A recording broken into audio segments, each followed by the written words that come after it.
रामदास द्वारा रचित miracle of love about drugs, नशीले पदार्थों के बारे में। भारत में चरस के उपयोग की एक लंबी परंपरा है। चिलम में धूम्रपान किया जाता है और तंबाकू के साथ मिलाया जाता है। चरस का उपयोग बड़े पैमाने पर लाखों भटकते साधुओं द्वारा किया जाता है। भगवान शिव के अनुयायियों के लिए धूम्रपान धार्मिक अनुष्ठान का हिस्सा है। भक्ति प्रवृत्ति के अन्य लोगों के लिए इसका उपयोग भक्ति प्रथाओं के भावनात्मक उत्साह को बढ़ाने के लिए किया जाता है। अपने पहले के वर्षों में जब महाराज जी भी एक भटकते हुए साधु थे, वे निस्संदेह अन्य साधुओं के साथ कई आग के चारों ओर जंगल में बैठते थे और शायद खुद चरस का इस्तेमाल करते थे या नहीं भी। और अपने बाद के वर्षों में, हालांकि वे खुद ऐसी चीजों का उपयोग नहीं करते थे, वे उन लोगों का समर्थन करते थे जो करते थे। कई उदाहरणों में उन्होंने साधुओं को चरस या आसनिक, एक और पदार्थ जो साधुओं द्वारा छोटी खुराक में उपयोग किया जाता है, प्राप्त करने में मदद की। हालांकि गृहस्थों यानी परिवार वाले द्वारा हशीश के उपयोग के प्रति उनका दृष्टिकोण कड़ा था। अक्सर उन पर गालियों की बौछार करते या कम से कम इस मामले के बारे में मजाक करते और लगातार उकसाते। उन्होंने कहा कि इससे वे अपनी जिम्मेदारियों को भूल जाते हैं। पश्चिमी लोगों के लिए वे आमतौर पर चेतना को बदलने के साधन के रूप में हशीश और अफीम जैसी दवाओं के उपयोग को हतोत्साहित करते थे। भोजन सबसे अच्छा नशा है, प्यार सबसे अच्छी दवा है। हालांकि कुछ पश्चिमी लोगों के लिए जो वास्तव में भटकते हुए साधु के त्यागी जीवन का अनुसरण कर रहे थे और जो भक्ति प्रथाओं के लिए हशीश पीने के आदी थे, उन्होंने इसके उपयोग को हतोत्साहित नहीं किया। जबकि चरस भारत का एक उत्पाद था, एलएसडी नहीं था। क्योंकि बहुत से पश्चिमी लोगों ने एलएसडी का सेवन करके आत्मा के जागरण का अनुभव किया था, यह अपरिहार्य था कि महाराज जी और एलएसडी किसी दिन मिलेंगे। और इस बैठक ने 6 साल की अवधि में बहुत लीला उत्पन्न की। महाराज जी जानते थे कि मैं धूम्रपान करता हूं, वे सब कुछ जानते हैं। लेकिन महाराज जी ने मुझे कभी इस आदत को छोड़ने के लिए नहीं कहा, कभी नहीं कहा कि यह बुरा है, इसके बारे में कभी कुछ नहीं कहा। कभी कभी अन्य बाबा और मैं मंदिर के नीचे मेरे कमरे में चिलम पीते थे। अगर महाराज जी आते तो जब हम धूम्रपान कर रहे होते तो वे कभी कमरे में नहीं आते। कभी कभी वे दरवाजे से गुजरते और जो भी उनके साथ होता उससे जोर से बुदबुदाते, उन कमीनों, शाब्दिक रूप से, दामादों को रहने दो, और गुजर जाते। महाराज जी मेरे लिए चरस भी प्राप्त करते थे। यदि कोई व्यक्ति दर्शन के लिए महाराज जी के पास आता तो महाराज जी उसे जो भी चरस उसके पास होती मुझे सौंपने के लिए कहते। महाराज जी ने इस तरह से कई लोगों की इच्छाओं को पूरा किया। चाहे वो चरस हो, पैसा हो, मिठाई हो, जो भी वे चाहते थे, महाराज जी उनके लिए इसे प्राप्त करने के एजेंट होते। अक्सर कैंची में यदि कोई साधु जो चिलम बाबा था दर्शन के लिए आता तो महाराज जी उसे मेरे साथ धूम्रपान करने के लिए आश्रम के पीछे भेज देते। मैंने महाराज जी को अपने हाथों से लोगों को हशीश देते हुए देखा है। जब लोग एक साथ हशीश पीते हैं तो वे सब कुछ भूल जाते हैं, परिवार, कर्तव्य, और वे सोचते हैं कि दूसरा व्यक्ति उनका सबसे करीबी भाई है। हशीश स्वास्थ्य के लिए हानिकारक है। यह आपको काम, क्रोध, लोभ और मोह देता है। ये दिल और सांस के लिए बुरा है। आपको भगवान शिव की तरह हशीश पीनी चाहिए, केवल भगवान के साथ रहने के लिए। हशीश पीना आवश्यक नहीं है। धूम्रपान करने से आपको कोई लाभ नहीं होता है। ये केवल थोड़ी देर तक रहता है और ये दिल के लिए अच्छा नहीं है। भगवान की भक्ति एक ऐसी लत है जो हर समय रहती है। अपने शुरुआती दिनों में महाराज जी अक्सर अलीगढ़ शहर के बाहर अपनी धुनी, खुली आग पर एक निश्चित साधु से मिलने जाते थे। ये साधु आदतन चरस और गांजा, मारिजुआना पीता था, साथ ही कोई भी अन्य नशा जो उसे मिल सकता था। एक दिन उसने महाराज जी को एक नई दवा दिखाई जिसके बारे में उसने कहा कि यह सबसे तीव्र और आनंदमय नशा देती है। महाराज जी को कुछ पेश करते हुए उसने चेतावनी दी कि केवल थोड़ी सी मात्रा की आवश्यकता है, लेकिन महाराज जी ने पूरा टुकड़ा ले लिया और इसे पूरा निगल लिया। कुछ ही क्षण बाद महाराज जी बेहोश हो गए और गिर पड़े। साधु को ओवरडोज का उपाय पता था, 4 किलो दूध, और जब ये बाजार से लाया गया तो उसने इसे महाराज जी के गले में डाल दिया। महाराज जी होश में आए और बैठ गए। अपने सामने बैठे साधु को देखकर महाराज जी ने रोष के एक पल में उसे घूंसा मारा। तुमने मुझे मारने की कोशिश की, उसने मुझे जहर दिया। हट, दुष्ट व्यक्ति, वो चिल्लाए और भाग गए। एन बाबा नाम का एक साधु जो आमतौर पर बागेश्वर से आगे ग्लेशियर की ओर रहता था, महाराज जी को अपना गुरु मानता था और कभी कभी उनसे मिलने आता था। महाराज जी उसे अपने बिस्तर पर जगह देते, लेकिन साधु हमेशा फर्श पर बैठता। ठंड को दूर रखने के लिए साधु आसनिक खाता था। 5 या 6 साल पहले बाबा मिलने आए थे और महाराज जी ने उनसे पूछा, एन, तुम क्या खाते हो? और साधु ने जवाब दिया कि वो आसनिक खाता है। महाराज जी ने कहा, चलो देखें। साधु ने अपने बैग से 2 लोगों को मारने के लिए पर्याप्त मात्रा निकाली। महाराज जी ने इसे पकड़ा और पूरा खा लिया। हर कोई हैरान था, लेकिन महाराज जी ने केवल 1 गिलास दूध मांगा। उन पर कोई प्रभाव नहीं दिखा। एक दिन महाराज जी अकेले गंगा के किनारे चल रहे थे। उन्हें वहां अपनी छोटी कुटिया में कुछ साधु मिले। उन्होंने उनसे पूछा कि वह कौन है, कहाँ रहते हैं, क्या और कहाँ खाते हैं। महाराज जी ने समझाया कि वह बिना घर के एक पथिक थे, कि वह जहां संभव हो वहां रहते थे और भोजन उपलब्ध होने पर खाते थे। उन्होंने उनसे कुछ समय उनके साथ रहने के लिए कहा। क्या आप मुझे खिलाएंगे? उन्होंने पूछा। उन्होंने उनसे कहा कि निश्चित रूप से वे खिलाएंगे, इसलिए वो उनके साथ थोड़ी देर बैठे। एक साधु आया और सबके लिए चिलम तैयार करने लगा। इसे इधर उधर घुमाया गया और जब इसे महाराज जी को पेश किया गया तो वे बहुत अपमानजनक हो गए, उन्हें आवारा और नकली कहा और उन पर उन्हें बर्बाद करने की कोशिश करने और खुद को बर्बाद करने का आरोप लगाया। फिर वह वहां से चले गए। कुछ समय बाद एक और साधु कुटिया में आया और उनसे पूछा कि क्या वे महाराज जी को नहीं पहचान पाए थे। वे किस तरह के साधु थे यदि वे एक सिद्ध महात्मा, सर्वोच्च संत को भी नहीं पहचान सकते थे जो व्यक्तिगत रूप से उनसे मिलने आते हैं। वे बुदबुदाए, हम उन्हें कैसे पहचान सकते थे जिस तरह से उन्होंने व्यवहार किया। कुछ पश्चिमी लोगों का एक और प्रकार का ड्रग कर्म था, क्योंकि वे हशीश की तस्करी में शामिल थे। जब महाराज जी को इसका पता चला तो उन्होंने उन्हें एक जटिल तस्करी अभियान में फंसाया, जिसके लिए उन्हें मंदिर से और इस तरह उनकी उपस्थिति से लंबे समय तक दूर रहना पड़ा। इस उद्यम से प्राप्त आय का उपयोग धर्मार्थ उद्देश्यों के लिए किया जाना था। अब भगवान को उस परिणाम की पेशकश करना जो उन्होंने पहले व्यक्तिगत लाभ के लिए किया था, एक शक्तिशाली सबक था जिसकी उन्होंने सराहना की। हालांकि वे महाराज जी के आसपास की सभाओं से निर्वासित होने पर बहुत नाखुश थे कि उनके गुरु ऐसी गतिविधियों को बढ़ावा दे रहे थे और यहां तक कि प्रोत्साहित भी कर रहे थे। उन्हें अच्छे और बुरे के अपने स्वयं के मॉडल के गहरे पुनर्विचार में ले गया। उनकी भागीदारी ने ऑपरेशन में एक ब्रवाडो, बहादुरी का दिखावा भी पैदा किया, क्योंकि उन्हें लगा कि उनके संरक्षण के साथ वे पकड़े नहीं जा सकते। हालांकि जब उन्हें यह विचार आया कि कर्म में हस्तक्षेप करना आवश्यक रूप से महाराज जी का तरीका नहीं था और यह कि जेल जाना उनका कर्म हो सकता है, तो अद्वितीय उत्साह खो गया। जब तक उन्होंने परियोजना पूरी की तब तक उनके पास इन अवैध गतिविधियों से अधिक हो चुका था। 1967 में जब मैं पहली बार भारत आया तो मैं अपने साथ एलएसडी की आपूर्ति लाया, इस उम्मीद में कि कोई ऐसा व्यक्ति मिलेगा जो पश्चिम में हमारे मुकाबले इन पदार्थों के बारे में अधिक समझ सके। जब मैं महाराज जी से मिला तो कुछ दिनों के बाद मेरे मन में यह विचार आया कि पूछने के लिए वे एक आदर्श व्यक्ति होंगे। यह विचार आने के अगले दिन मुझे उनके पास बुलाया गया और उन्होंने मुझसे तुरंत पूछा, क्या तुम्हारे पास कोई प्रश्न है? बेशक उनके सामने होना इतना शक्तिशाली अनुभव था कि मैं पिछली रात अपने मन में आए प्रश्न को पूरी तरह से भूल गया था। इसलिए मैं मूर्ख दिखा और कहा, नहीं महाराज जी, मेरे पास कोई प्रश्न नहीं है। वे चिढ़ गए और कहा, दवा कहाँ है? मैं भ्रमित था, लेकिन भगवान दास ने सुझाव दिया, शायद उनका मतलब एलएसडी से है। मैंने पूछा और महाराज जी ने सिर हिलाया। एलएसडी की बोतल कार में थी और मुझे उसे लाने के लिए भेजा गया। जब मैं लौटा तो मैंने गोलियों की शीशी अपने हाथ में खाली कर दी। एलएसडी के अलावा इसके और उसके लिए कई अन्य गोलियां थीं, दस्त, बुखार, नींद की गोली और इसी तरह। उन्होंने इनमें से प्रत्येक के बारे में पूछा। उन्होंने पूछा कि क्या वे शक्तियां देती हैं? मुझे उस समय समझ नहीं आया और मैंने सोचा कि शक्तियों से शायद उनका मतलब शारीरिक शक्ति से है। मैंने कहा, नहीं। बाद में निश्चित रूप से मुझे समझ में आया कि उन्होंने जिस शब्द का इस्तेमाल किया था, सिद्धियां, उसका मतलब मानसिक शक्तियां हैं। फिर उन्होंने एलएसडी के लिए अपना हाथ बढ़ाया। मैंने उनकी हथेली पर एक गोली रख दी। इनमें से प्रत्येक गोली लगभग 300 माइक्रोग्राम बहुत शुद्ध एलएसडी की थी, एक वयस्क के लिए एक ठोस खुराक। उन्होंने और के लिए इशारा किया तो मैंने उनके हाथ में दूसरी गोली रख दी, 600 माइक्रोग्राम। फिर से उन्होंने इशारा किया और मैंने एक और जोड़ा, जिससे कुल खुराक 900 माइक्रोग्राम हो गई, निश्चित रूप से शुरुआती लोगों के लिए खुराक नहीं। फिर उन्होंने सारी गोलियां अपने मुंह में डाल ली। मेरी प्रतिक्रिया एक सदमे की थी, जो एक सामाजिक वैज्ञानिक के आकर्षण के साथ मिश्रित थी, जो ये देखने के लिए उत्सुक था कि क्या होगा। उन्होंने मुझे 1 घंटे तक रहने दिया और कुछ नहीं हुआ, कुछ भी नहीं। वे बस मुझ पर हंसे। ये सब बहुत तेजी से और अप्रत्याशित रूप से हुआ था।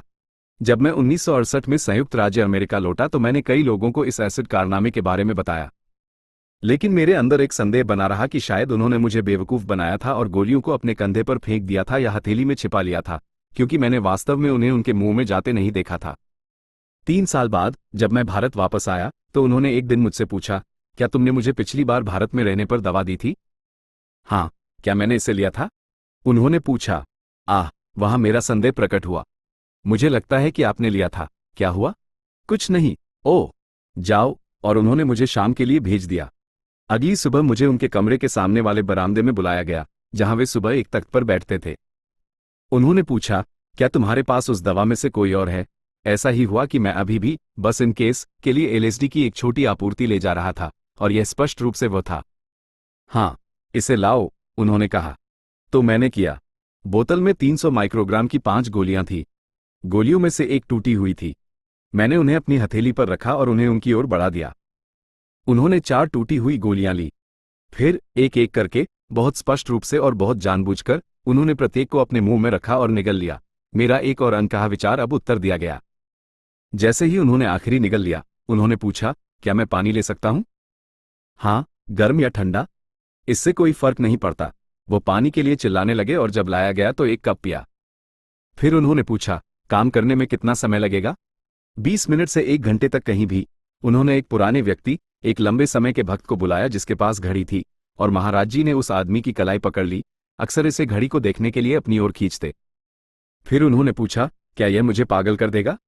यह मुझे इतना विचित्र लगा कि मैं केवल उस चीज के साथ जा सकता था जो एक मजाक लग रहा था। तो मैंने कहा, शायद, और फिर हमने इंतजार किया। कुछ समय बाद उन्होंने अपने चेहरे पर कंबल खींच लिया, और जब वे एक पल बाद बाहर आए तो उनकी आंखें घूम रही थी और उनका मुंह खुला था और वे पूरी तरह से पागल लग रहे थे। मैं परेशान हो गया। क्या हो रहा था? क्या मैंने उनकी शक्तियों का गलत अनुमान लगाया था? आखिरकार वो एक बूढ़े आदमी थे, हालांकि मुझे नहीं पता था कि कितने बूढ़े, और मैंने उन्हें 1200 माइक्रोग्राम लेने दिया था। शायद पिछली बार उन्होंने उन्हें फेंक दिया था और फिर उन्होंने मेरे दिमाग को पढ़ा और मुझे ये साबित करने की कोशिश कर रहे थे कि वे ऐसा कर सकते हैं, यह महसूस नहीं करते हुए कि दवा वास्तव में कितनी मजबूत थी। अपराधबोध और चिंता मेरे माध्यम से बह गई। लेकिन जब मैंने उनकी ओर फिर से देखा तो वे पूरी तरह से सामान्य थे और घड़ी देख रहे थे। 1 घंटे के अंत में यह स्पष्ट था कि कुछ भी नहीं हुआ था। उनकी प्रतिक्रियाएं पूरी तरह से दिखावा थीं। और फिर उन्होंने पूछा, क्या तुम्हारे पास कुछ मजबूत है? मेरे पास नहीं था। फिर उन्होंने कहा, ये दवाइयां बहुत पहले कुल्लू घाटी में इस्तेमाल की जाती थीं। लेकिन योगियों ने वह ज्ञान खो दिया है। इनका उपयोग उपवास के साथ किया जाता था। अब कोई नहीं जानता। बिना किसी प्रभाव के इन्हें लेने के लिए आपका मन भगवान पर दृढ़ता से स्थिर होना चाहिए। दूसरे लेने से डरेंगे। कई संत इसे नहीं लेंगे, और उन्होंने इसे वहीं छोड़ दिया। आरडी। जब मैंने उनसे पूछा कि क्या मुझे फिर से एलएसडी लेनी चाहिए, तो उन्होंने कहा, इसे गर्म जलवायु में नहीं लिया जाना चाहिए। यदि आप एक ऐसी जगह पर हैं जो शांत और शांतिपूर्ण है, और आप अकेले हैं और आपका मन भगवान की ओर मुड़ा हुआ है, तो आप योगी दवा ले सकते हैं। आरडी। एलएसडी दुनिया के लिए अच्छी है लेकिन आध्यात्मिक नहीं। एलएसडी आपको कमरे में आने और मसीह को प्रणाम करने की अनुमति देती है, लेकिन 2 घंटे बाद आपको जाना होगा। सबसे अच्छी दवा मसीह से प्यार करना है। एलएसडी सच्ची समाधि नहीं है। एक बार एक पश्चिमी व्यक्ति ने मुझे उसके लिए अनुवाद करने के लिए कहा। वह महाराज जी से पूछना चाहता था कि वह अमेरिका में अपने दोस्त की मदद कैसे कर सकता है। एलएसडी के इतने सारे ट्रिप के कारण दोस्त बहुत भ्रमित स्थिति में था। महाराज जी ने दोस्त को हर समय भगवान को याद करने के लिए कहा। मैं अपने साथ एक लड़के की तस्वीर लाया था जो अमेरिका में अजीब परिस्थितियों में मर गया था। 1968 में वो न्यू हैम्पशायर में मुझसे मिलने आया था और योग के मेरे पहले छात्रों में से एक बन गया था। वो हर हफ्ते आता और मुझसे मिलता, और मैंने भारत में जो कुछ भी सीखा था, उसमें से मैंने जो कुछ भी उसके साथ साझा किया, उसने तुरंत सब कुछ आत्मसात कर लिया। मैं अंततः उसे आगे के प्रशिक्षण के लिए हरिदास के पास भेजना चाहता था, लेकिन उसने अपनी साधना जारी रखने के लिए एरिज़ोना की एक गुफा में रहने जाना पसंद किया। मैंने उसे वो सब सिखाया जो मैं कर सकता था, लेकिन उसने मुझे पत्र लिखे और 1968-69 की सर्दियों के दौरान हर कुछ महीनों में चेक इन किया। मैंने कुछ समय तक उससे नहीं सुना और बाद में पता चला कि गुफा में उसकी मृत्यु हो गई थी। उसकी मां ने मेरे साथ उसकी अंतिम डायरी प्रविष्टियां साझा की थी, जो सबसे असामान्य थी। मुझे संदेह था कि अंतिम डायरी प्रविष्टि एलएसडी के प्रभाव में लिखी गई थी। कहानी यह थी कि उसे मृत पाया गया था और उसकी नाक से खून बह रहा था और दीवार पर खून था। शायद वह प्राणायाम, योगिक श्वास अभ्यास कर रहा था और एक रक्तवाहिका फट गई थी। प्रविष्टियां इस प्रकार थीं, रमना महर्षि और मेरे गुरु दोनों मेरी महासमाधि का संचालन कर रहे हैं। कोई चिंता नहीं, मैं अनंत आनंद में हूं और भीतर से आपका मार्गदर्शन करूंगा। रामदास को लिखें और उन्हें अच्छी खबर बताएं कि मुझे अब साधना नहीं करनी है। मैं वहां हूं। प्यार, प्यार। मुझे पता है कि क्या हो रहा है। गुरु भी मेरे साथ अंदर हैं। जानते हैं कि मैंने यीशु के साथ पूरी तरह से पहचाने जाने वाले शरीर को छोड़ दिया। येजू एस्टर कॉनमिगो, यो एस्टोय इन सु कोराज़ोन। कौन गुरु?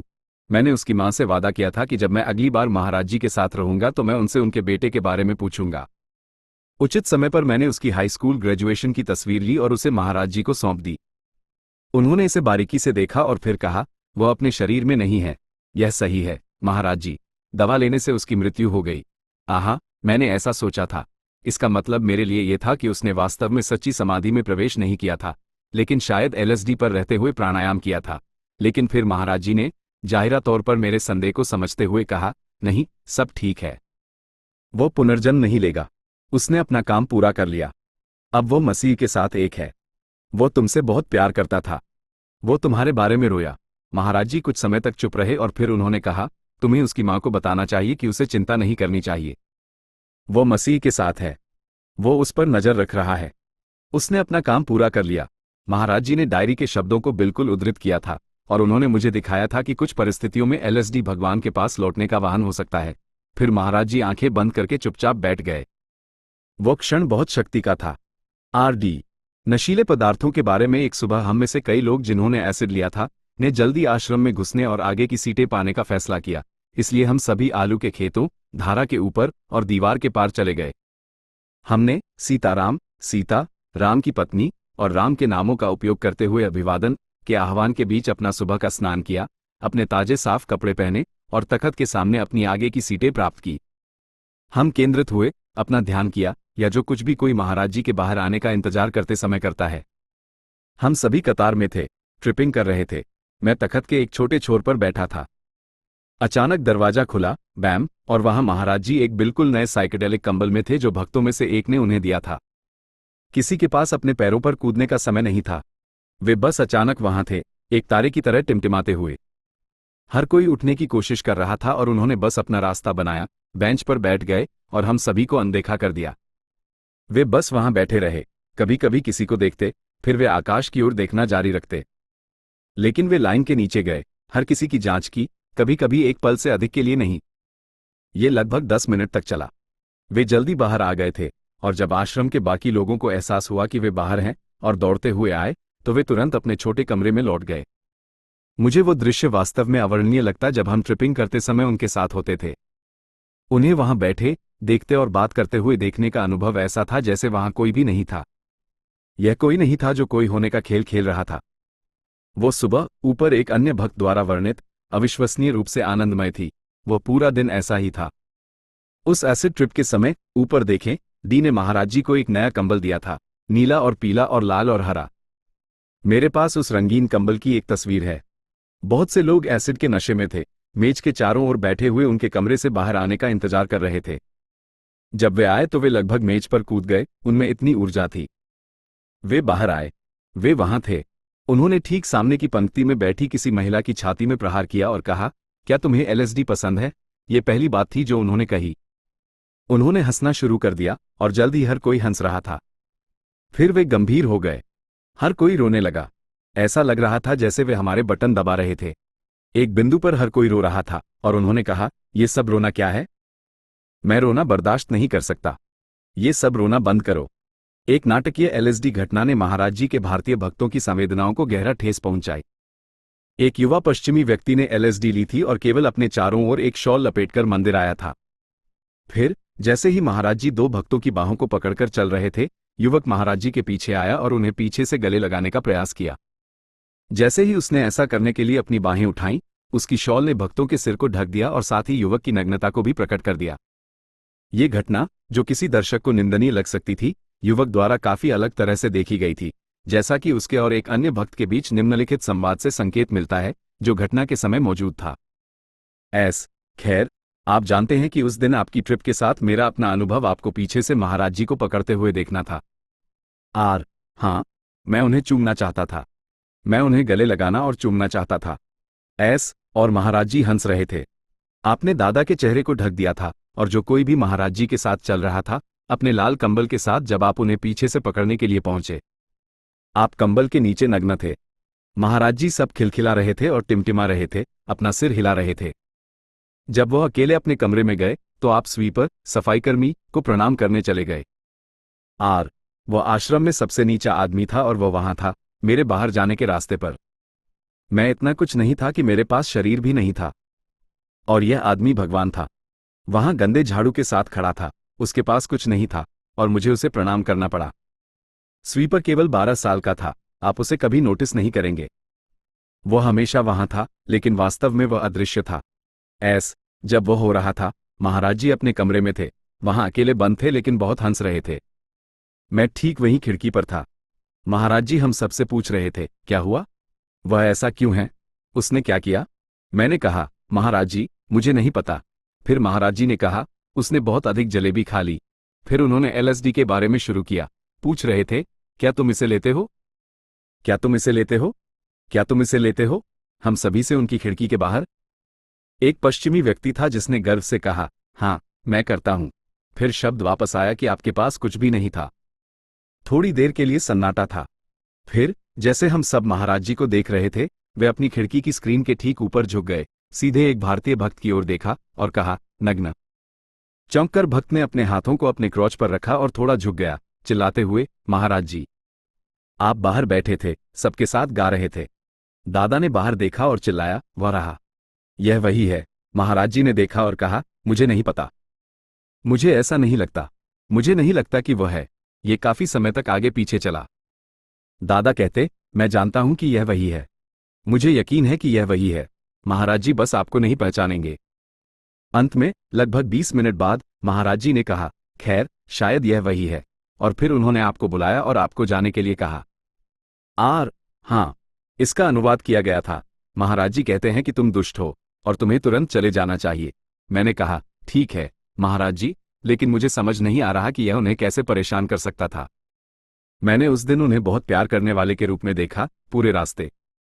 जब मुझे बाहर ले जाया जा रहा था, मैं चल नहीं सकता था, मेरे पास पैर नहीं थे, मैं पूर्ण आनंद में था। मुझे लगा जैसे मुझे स्वर्गदूतों द्वारा ले जाया जा रहा था। मेरे चारों ओर इतना प्यार था कि मुझे कोई भ्रम महसूस नहीं हुआ। लगभग 1 महीने बाद आप एसिड ट्रिप के बाद पहली बार आश्रम वापस आए। पूरी तरह से धोती में, बनियान के साथ आप आए और सत्संग में शामिल हुए, खिड़की के बाहर बैठे गा रहे थे। मुझे नहीं पता कि उन्होंने मुझे क्या कहा, क्योंकि तब मेरी हिंदी वास्तव में खराब थी। ये कुछ ऐसा था जो वे हमेशा दादा को कहते थे, कुछ बदमाश जैसा लेकिन अलग। उन्होंने कहा, मूर्ख, जाओ, और इसने मेरा दिमाग उड़ा दिया। मैं बहुत आहत था। ये परम प्रेमी की अस्वीकृति जैसा था। ये वास्तव में दर्दनाक था। मैं आश्रम से बाहर लड़खड़ाया, सोच रहा था, वो मेरे साथ ऐसा नहीं कर सकते। मैं 10 लाख बार वापस आने वाला हूं, लेकिन इस घटना ने मुझमें खुद को बदलने की इच्छा पैदा की। मैं उन चीजों के लिए दोषी महसूस करने लगा जो मैंने 2 साल की उम्र में की थी। मैं इस बात से इतना पछतावे से भरा था कि मैं कितना बदमाश था कि मुझे उनका प्यार वापस जीतने का एक तरह का दृढ़ संकल्प महसूस हुआ। जब मैं आखिरकार वापस आया, जब मैं लामा गोविंदा के पास गया, तो मैं अंता के साथ वापस आया। यह महाराज जी की मृत्यु से बहुत पहले नहीं था। हर कोई बैठा था और वे दर्शन दे रहे थे। मैं इतना डर रहा था कि वे मुझे बाहर फेंकने वाले हैं, लेकिन मैं बहुत शांत दिखाई दिया। उन्होंने सीधे मेरी ओर देखा और कहा, क्या तुम उसके साथ आए हो? मैंने कहा, हाँ, और उन्होंने कहा, तुम लामा गोविंदा से आए हो, सही। फिर उन्होंने कहा, कितनी देर? और उन्होंने अपनी आंखें पीछे की ओर घुमाई और दूर देखा, और अचानक वे पीछे मुड़े और सीधे मेरी ओर देखा और कहा, जाओ, और फिर मेरे ठीक पीछे कोई आदमी उछला और भाग गया। मुझे एहसास हुआ कि उन्होंने मेरे सिर के ऊपर से चिल्लाया था। फिर उन्होंने मेरी ओर देखा और हंसे। मुझे माफ कर दिया गया था। उसके बाद उन्होंने कई बार मेरी ओर देखा और बस हंसे। ये बस परमानंद था। इस घटना के बाद महाराज जी ने कहना शुरू किया, एलएसडी किसी को नग्न होने और चारों ओर नाचने का कारण बनती है, और उन्होंने हम सभी को कैंची आश्रम के पीछे एक साथ बुलाया। हम सब एक बड़े घेरे में बैठे थे। वहां शायद 35 पश्चिमी लोग थे। महाराज जी हर व्यक्ति के पास गए, उनका नाम लेकर और पूछते हुए, क्या तुमने कभी एलएसडी ली है? और सबने कहा, हाँ महाराज जी। हर व्यक्ति। समूह में वास्तव में केवल एक ही था जिसने एलएसडी नहीं ली थी, एक फ्रांसीसी जो कुछ समय के लिए इजराइल में रहा था। महाराज जी ने थोड़ी देर के लिए इसके बारे में सोचा। वे बस वहां बैठे थे, उस पर ध्यान कर रहे थे। बाद में उस दिन 4 युवक आश्रम आए। वे अभी अभी आए थे। महाराज जी ने कहा, डॉक्टर। मैं कार्यालय में गया और उन्होंने कहा, 4 युवक आए हैं। गेट पर जाओ और उन्हें आश्रम से निकाल दो, क्योंकि उन्होंने एलएसडी ली है। मैं आश्रम के गेट पर गया और मैंने कहा, हेलो, क्या तुम लोगों ने संयोग से एलएसडी ली है? उन चारों ने कहा, नहीं, हमने कभी एलएसडी नहीं ली। और मैंने कहा, क्षमा करें, मुझे जाकर जांच करने दो। मैंने उन्हें गेट पर रखा और महाराज जी को देखने गया। महाराज जी, उन्होंने कभी एलएसडी नहीं ली। उन्होंने कहा, जाओ उन्हें आश्रम से बाहर निकालो। उन्होंने एलएसडी ली है। मैं वापस गया और उनसे फिर पूछा, मैंने कहा, महाराज जी कहते हैं तुम अंदर नहीं आ सकते, तुम्हें आश्रम छोड़ना होगा, तुमने एलएसडी ली है। उन्होंने बहुत जोर से बहस की। उन्होंने कहा कि उन्होंने कभी एलएसडी नहीं ली। मैं महाराज जी के पास वापस गया और उनके लिए विनती की। मैंने कहा, महाराज जी, हम सबने बहुत सारी एलएसडी ली है और वास्तव में मैंने काफ़ी ली है। हम सबने काफ़ी एलएसडी ली है। और उन्होंने कहा, उन 4 लड़कों ने एलएसडी ली है, जाओ उन्हें आश्रम से बाहर निकालो। यह एक आदेश है। तो मैं बाहर गया और उन्हें आश्रम से बाहर निकाल दिया। वे कभी वापस नहीं आए। मुझे उस घटना के बारे में कुछ भी समझ नहीं आया। नशीले पदार्थों के बारे में केके को एक बार एलएसडी आजमाने की इच्छा हुई, लेकिन उन्होंने पहले महाराज जी की अनुमति मांगना उचित समझा। जब उन्होंने महाराज जी के सामने प्रश्न रखा तो महाराज जी ने उत्तर दिया, क्या तुम्हारे दिमाग में कोई खराबी है?